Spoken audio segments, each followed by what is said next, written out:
పెళ్ళొద్దు, అమ్మగారితో పెట్టుకోవద్దు, నీ జీవితం నాశనం అయిపోతుంది అని చెప్పాను కదా. మిమ్మల్ని ఇంట్లోంచి వెళ్ళిపోమని చెప్పాను కదా, ఇంకా ఇక్కడేం చేస్తున్నారు? నేను అడిగేదేంటి, నువ్వు మాట్లాడేదేంటి? ఆ రాజమణిహారం నీకు ఎక్కడి నుంచి వచ్చిందంటే సమాధానం చెప్పలేదు నువ్వు.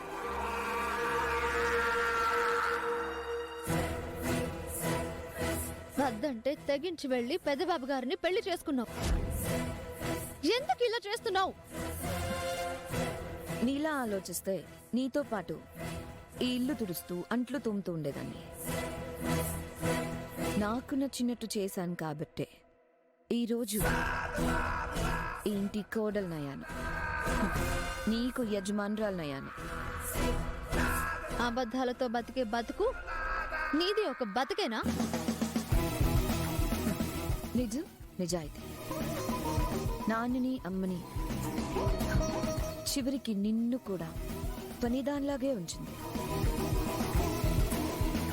నీలాగే తల్వంచి ఉంటే నన్ను మీ స్థానంలోనే ఉంచేది. నిజం, నిజాయితీ ఈ రెండు పక్కన పెట్టాను కాబట్టే రమాదేవి ఇంటి కోడలనయ్యాను. రమాదేవి ఇంటి కోడలనయ్యాను. ఎలా బతికినా పర్వాలేదు అని నువ్వు అనుకున్నా చూస్తూ నేను ఊరుకోలేనక్క. నిజం తెలిసి వాళ్ళెవరూ నీ ప్రాణాలు తీయకముందే నువ్వు ఆడింది అబద్ధమని నేనే అమ్మగారితో చెప్పేస్తాను.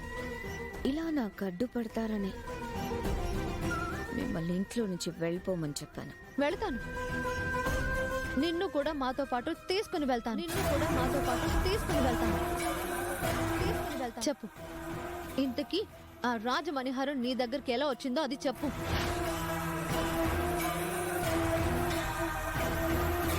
రమాదేవి మేడంని తప్పైపోయిందని క్షమించమని నేను ఆవిడ కాళ్ళ మీద పడతాను.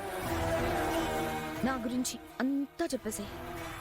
రమాదేవ్ గారింట్లోంచి నన్ను బయటికి పంపించాలని అంత ఆశగా ఉంటే చెప్పేసే, నేను చెప్తాను.